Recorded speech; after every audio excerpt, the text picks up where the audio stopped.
Bonjour, aujourd'hui je vais vous montrer comment changer une résistance, celle qui est en bas, qui ne chauffe pas. Donc voilà, c'est un four que j'avais acheté chez Ikea. Au bout de 4 ans, 5 ans, il ne fonctionne plus. Donc là, j'ai dévissé en fait le petit couvercle qui est là, en fait, est composé de deux vis qui étaient en haut. J'avais dévissé deux vis deux vis là. Et après, il fallait juste de tirer, je le tirais vers là-haut, je le tirais vers là-haut et je réussis à le retirer. Après, bah, j'ai remonté ça de manière que je puisse accéder facilement à l'intérieur. Donc voilà, j'ai fait ça et je me suis retrouvé être comme ça. Donc, je regardais. Donc après, j'avais ma résistance. En fait, c'est qui en bas se trouve ici. On a une résistance qui se trouve en haut. Bah, et que c'est exactement la même chose, hein. Il suffit de tirer là, et puis dévisser, et puis on a accès à cette résistance. Par contre, celle-ci, là, il faut la retirer carrément de l'intérieur. Une fois qu'on a dévissé ces deux vis qui sont là, après, on peut juste retirer la résistance de l'intérieur du four. Mais moi, c'est pas ça mon problème. Mon problème à moi, c'est la résistance qui se trouve en bas. Donc, comment procéder? Donc, j'ai dévissé la vis qui était ici. Hop, je l'ai dévissé. En prenant un tournevis plat ou moi j'avais pris une pince parce qu'en fait mes outils c'était dans ma voiture. Donc j'ai pris ça, je réussi à la dévisser. Par contre, de préférence avec un tournevis plat et ça le fait. Donc voilà.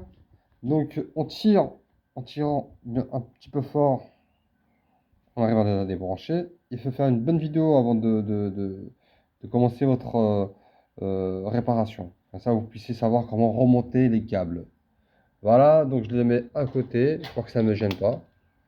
Donc là, il ne reste plus qu'à faire quoi? Ben, là, je vais retirer ça.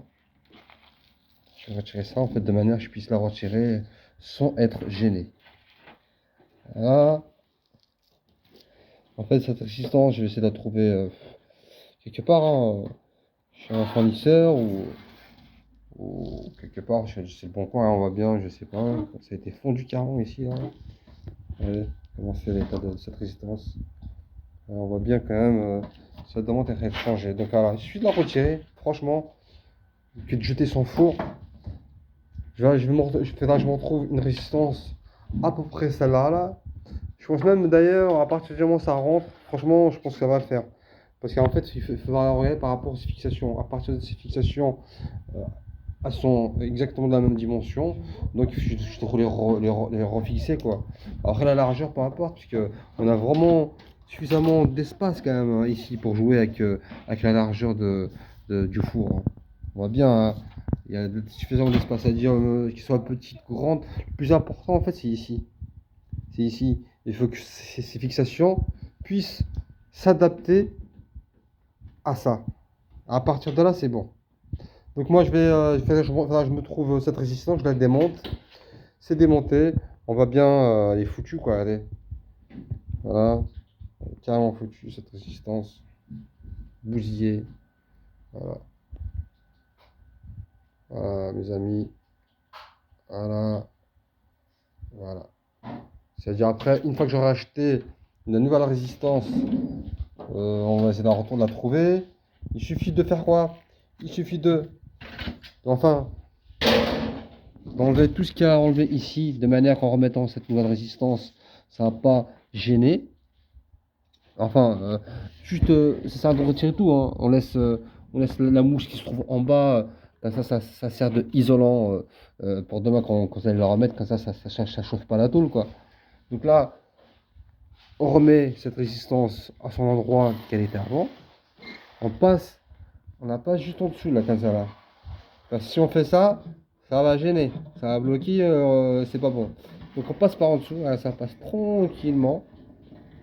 Voilà, je la repousse comme ça là.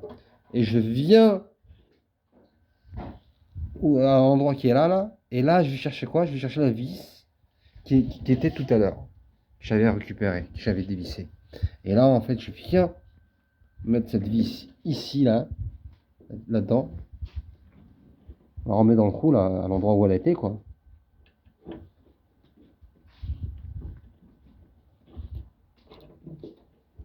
C'est pas facile. Voilà, c'est fait. Tout est en vrai, tout est facile.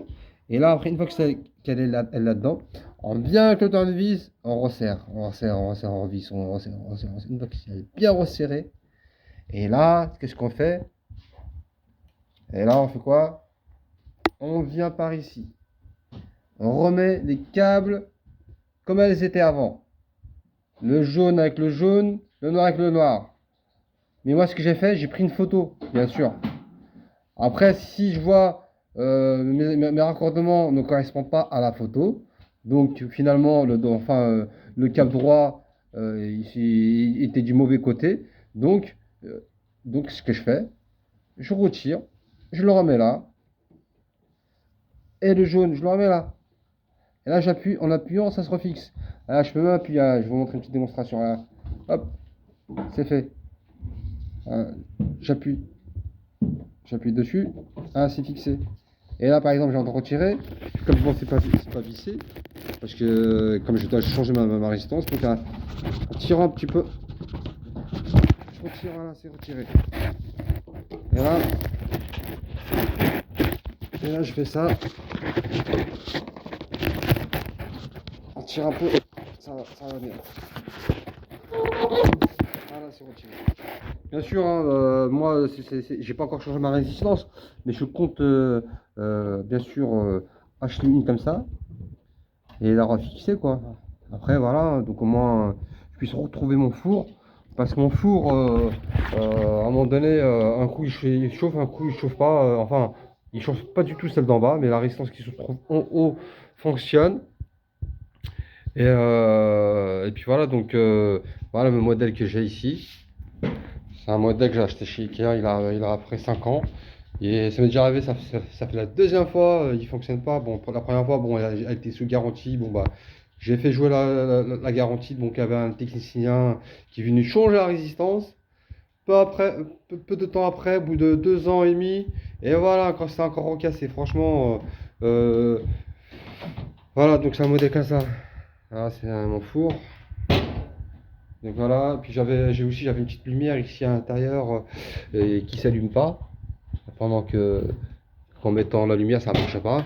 Donc j'en ai profité quand même euh, de la changer. J'ai réussi à retirer en fait l'ampoule qui est ici. Donc comme j'ai fait ça en fait. Après on change ça, c'est le côté de l'ampoule. On fait ça, on vient soit avec un tournevis plat en poussant bien sûr sur le côté, ça nous permet en fait qu'on puisse la retirer facilement. Et là ça me gêne ici, on voit bien que ça me gêne là. Ça me gêne, même en retirant, ça m'empêche de la retirer. Qu'est-ce que je fais? En fait, on vient avec quelque chose, moi avec la main, parce que voilà, au pire des cas, vous venez avec un tournevis plat. J'ai des ongles, moi avec les ongles, j'arrive à la ressortir. Voilà, hop, j'ai fait ça. Vous savez pas, vous pouvez pas, vous n'avez pas des ongles. Bon bah, prenez un tournevis plat, bien sûr. Et là, je fais quoi? Je retire, on tire un tout petit peu là. Allez, on va la retirer. Comme ça, vous savez exactement de A à Z comment faire pour changer l'ampoule. Donc en fait, moi l'ampoule, je l'avais déjà retirée. Hein. Elle est là.